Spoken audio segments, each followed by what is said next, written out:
Welcome back, everyone. And Baha, that was the final video for the day, where the focus was on international volunteers and their involvement in Palestine. And it's a political statement, isn't it? It's not just about picking olive, but standing as human shields against all of Israeli atrocities, which include farming, fishing, home demolition, and obviously olive harvesting. Now, can you just enlighten us on how old is this tradition of international volunteers coming into Palestine as human shield? Of course, the most memorable of human shields is Rachel Corrie, isn't it, who gave up her life standing in front of a bulldozer. So how long have they been coming to Palestine? Let's say foreigners who would come in to learn about Palestine and then recognize the atrocities and also realize that maybe their passport will provide them with some kind of like diplomatic protection. It has been going on ever since 1947, 1948. It comes hand in hand the beginnings of the oppression.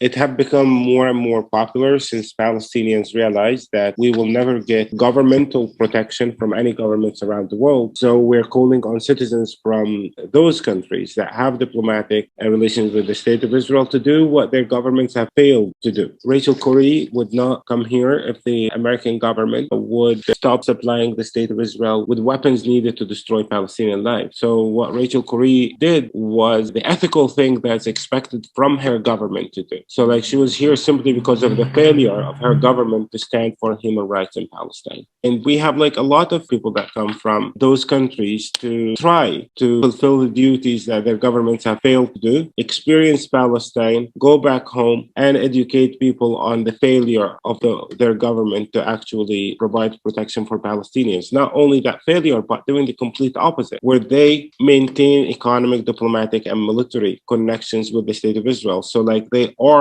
supporting the oppression of the Palestinian people and supporting the destruction of Palestinian lives in a direct way. So when you are a citizen of a country that supports the destruction of Palestinian lives, and you are a person who is decent and who stands and believes in people's rights to justice, equality, and so on, you try to fulfill the role that the government have failed to do. It have become more popular, like also in the Second Intifada. We saw a campaign of violence where Palestinians were murdered by the hundred, and governments around the world would not even question the relation between like their support to the State of Israel and the murder of Palestinians. But like many citizens have decided that they want to come in and protest against Israeli brutality and against their government's complicity in what's happening here. Of course, like Western governments are very smart because they confuse us. They provide diplomatic, economic, and military connection to the State of Israel, and then they provide Palestinians with some humanitarian aid. Ironically enough, recently the State of Israel declared 6 human rights organizations in Palestine to be terrorist organizations. So it's a matter of time until the State of Israel starts accusing those complicit governments with supporting terrorism. Even to help Palestinians survive Israeli oppression is no good for the Israeli government. Like if you document Israeli criminal behavior, protest Israeli criminal behavior, then you are deemed terrorist. And that's once again like is an evidence of fascist nature of the State of Israel, because only fascist regimes have declared human rights organizations to be a threat or to be terrorist or to be delegitimized in a way. So it's all connected. You do what your government have failed to do. So where governments fail, individuals and civil societies have to step our game up, right?